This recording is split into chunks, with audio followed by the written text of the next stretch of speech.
13 avril 2020. Des rafales d'armes à feu s'abattent sur une maison d'un village saoudien. C'est celle d'Abdulrahim Al-Huwaiti, qui mourra dans cet assaut des forces de sécurité. Il s'était opposé au rêve du maître du royaume, Mohammed Ben Salman, Neom, la ville du futur. Now, a revolution in civilization is taking place. Un chantier pharaonique en plein désert, dépeint dans des publicités spectaculaires. Energy and water supplies are 100% renewable. Un projet qui se veut porteur de valeurs humanistes. NEOM, Accelerator of Human Progress. Pourtant, aujourd'hui, des citoyens saoudiens croupissent en prison pour avoir fait obstacle au projet. Ils seraient des dizaines. Certains ont même été condamnés à mort. Leur crime ? Avoir refusé d'être chassés de leur terre, choisis pour implanter Neom. Nous avons analysé des vidéos amateurs, des images satellites et des décisions judiciaires pour mettre en lumière ces violations des droits humains. Nous avons aussi identifié des entreprises européennes qui participent à Neom. Beaucoup se targuent de leur engagement pour les droits de l'homme. Tiennent-elles compte de ce qui se passe là-bas ? Ont-elles interpellé les autorités saoudiennes sur le sort de ces condamnés ?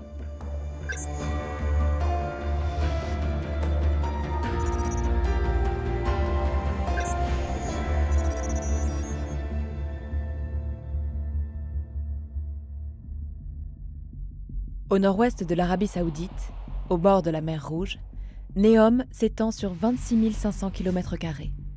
Un site presque aussi grand que la Belgique.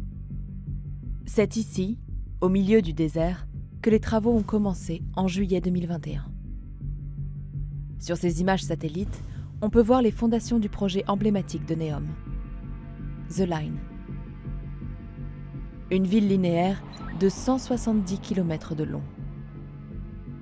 Sur la chaîne YouTube de Neom, on trouve des centaines de clips promotionnels, dont certains cumulent plusieurs millions de vues. Ils montrent à quoi devrait ressembler la zone. À terme, elle comprendra aussi un site industriel, des hôtels luxueux, une station de ski équipée de canons à neige, tout en promettant la neutralité carbone. Une mégapole voulue par Mohammed Ben Salman, le prince héritier d'Arabie saoudite, qui dirige le pays. Selon lui, le site choisi présente un avantage unique, comme il l'a dit dans une interview à Bloomberg. À Neom, il n'y a personne, donc les réglementations seront basées sur les besoins des entreprises et des investisseurs. Imaginez être le gouverneur de New York sans avoir aucune demande de la population. Tout ce que vous pourriez créer pour les entreprises et le secteur privé. En réalité, le territoire sur lequel se bâtit Neom est loin d'être inhabité. Près de 20 000 bédouins de la tribu Howaitat vivent dans cette région depuis des siècles. Sur cette carte britannique datant de 1838, la présence de la tribu Howaitat est déjà recensée. Depuis le lancement de Neom en 2017, des centaines de maisons ont été rasées. On peut le constater sur ces images satellites prises cette année-là. Puis en 2024. C'est en 2020 que les habitants d'Al-Khuraiba ont vu apparaître des panneaux qui annoncent l'expropriation de leur propriété. On leur promet des compensations. Mais certains résidents, qui vivent ici depuis des générations, ne sont pas d'accord. Dans cette vidéo publiée sur YouTube, on les voit interpeller les autorités locales.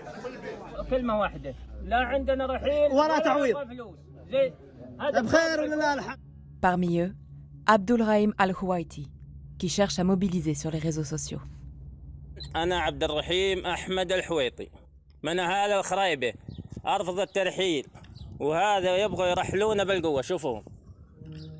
Il filme des hommes en uniforme devant son domicile. On reconnaît la tenue des policiers saoudiens à leurs vêtements couleur sable, leurs bérets noirs dotés d'un écusson et leurs épaulettes. يمكن يلومني بعض الناس يعني اني طلعت المقاطع هذه يعني انا ما استغرب لو يجوا يمكن يقتلوني في بيتي الان ويرموا عندي سلاح يقتلوا المواطن ويرموا سلاح عنده ويقولون ارهابي. Le lendemain même de la publication de cette vidéo, le 13 avril 2020, les forces de sécurité débarquent chez lui. À quelques rues de là, des voisins enregistrent des coups de feu. Abdulrahim est tué. Une vidéo amateur montre sa maison après l'assaut. On y voit l'étendue des dégâts et des murs criblés d'impacts de balles. Les forces de sécurité publient leurs propres images de l'assaut. Selon eux, c'est Abdulrahim qui aurait ouvert le feu. D'autres membres de la tribu Howeitat essaient alors d'alerter sur le sort d'Abdulrahim, devenu martyr de leur cause.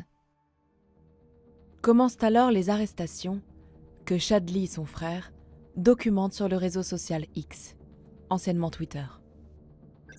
Arrestation de Mohamed Mahmoud Suleiman al-Takiki al-Khouweiti. Il a refusé d'abandonner sa maison pour le projet Neom, donc il a fini en prison. Après 3 jours d'arrestation, mon neveu a été autorisé à téléphoner. Nous ne laisserons pas nos maisons. Il finit par être arrêté lui aussi, le 25 novembre 2020. Un climat de peur s'installe et les tweets se font de plus en plus rares.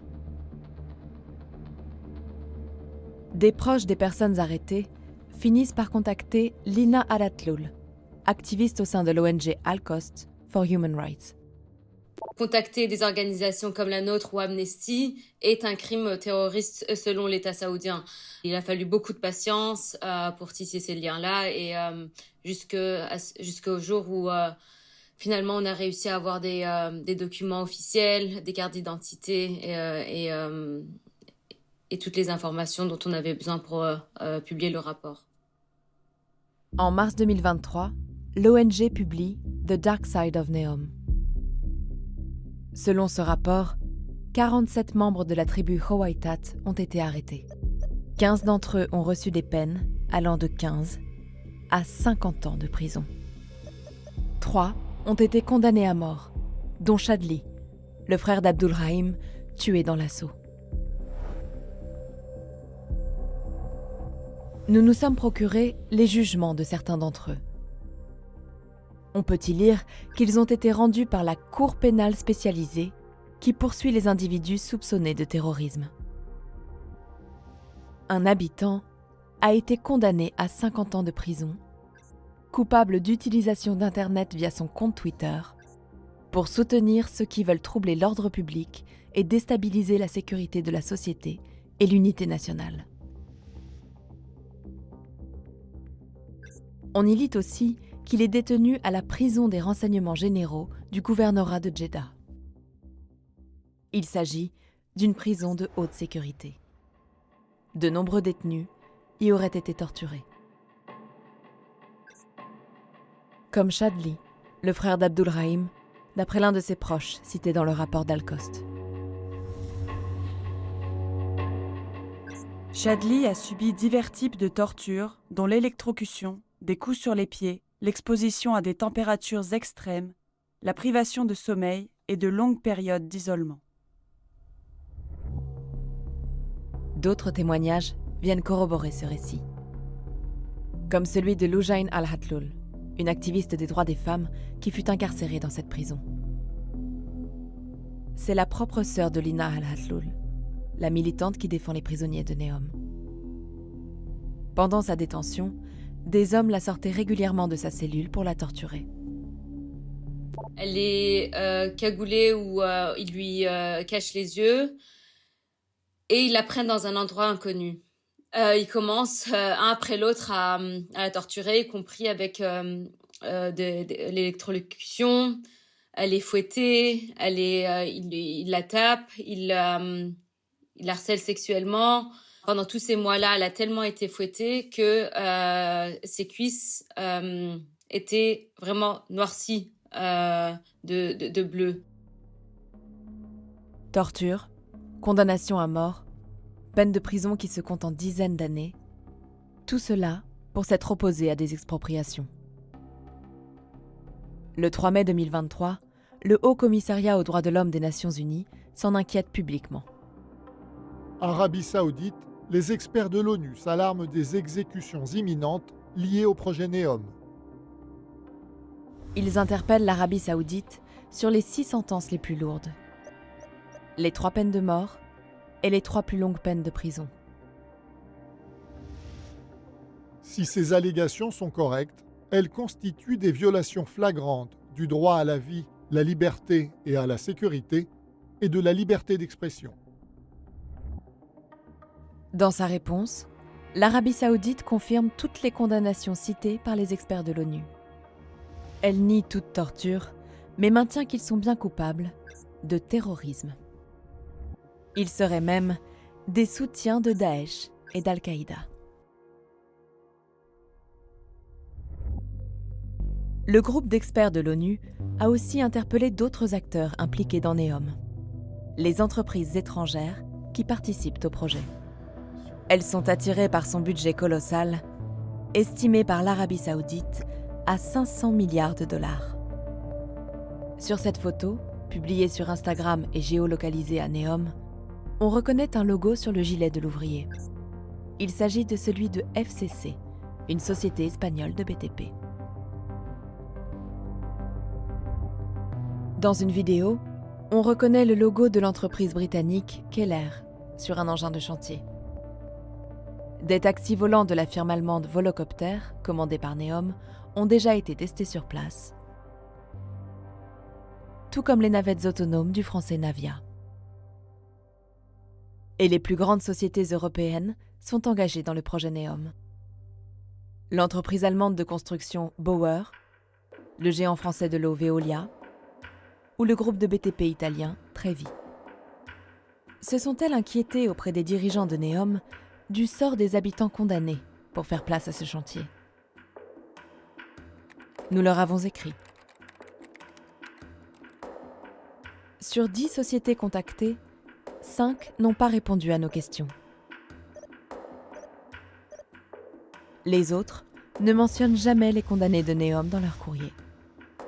Mais toutes proclament leur attachement aux droits de l'homme.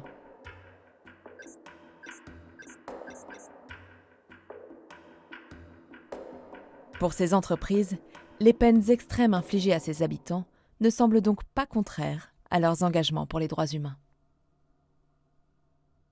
Les sociétés étrangères continuent d'affluer en Arabie Saoudite dans l'espoir d'obtenir des contrats. Comme ce voyage d'architectes français à Riyad du 30 octobre au 2 novembre 2023. Il était organisé par l'ambassade de France en Arabie Saoudite, l'AFEX, l'association des architectes français à l'export, et Business France, l'agence publique de promotion des entreprises françaises à l'étranger. Une session était spécifiquement dédiée à NEOM. Nous avons appelé ces architectes.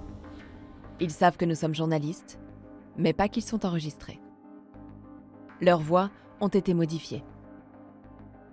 La question des droits de l'homme et des condamnés de NEOM a-t-elle été abordée lors du voyage? Non, non, on n'en a pas parlé. Ça n'a absolument pas été OK. Attendez, c'est pas notre rôle, nous, humblement, on n'est pas ambassadeur, on n'est pas politicien, on est architecte. Les organisateurs les auraient même dissuadés d'évoquer les sujets sensibles. Ce voyage est organisé par la FEX, par Business France, et donc l'ambassade de France en Arabie Saoudite. C'est là qu'on nous a demandé, même de façon pas explicite mais implicite, en disant vous êtes là pour comprendre les projets, etc. C'est pour ça que ça se transforme pas en lieu de débat. On ne fait pas de questions du tout qui ont émergé. Un mot d'ordre a-t-il été passé? Nous avons contacté les organisateurs. Pour toute réponse, la secrétaire générale de l'AFEX nous a envoyé ce mail. L'AFEX et moi-même n'avons pas de commentaires à apporter à vos emails. Business France et l'ambassade de France en Arabie Saoudite ne nous ont pas répondu. J'ai l'impression que Neom résume l'Arabie Saoudite aujourd'hui avec un discours officiel destiné à l'étranger, mais en même temps, on recule des décennies en arrière en condamnant à mort les gens qui y habitent juste pour avoir exprimé leur mécontentement. À Neom, les destructions de villages continuent. Quant aux condamnés à mort, leurs sentences ont été confirmées en appel le 23 janvier 2023. À ce jour, leur sort reste inconnu.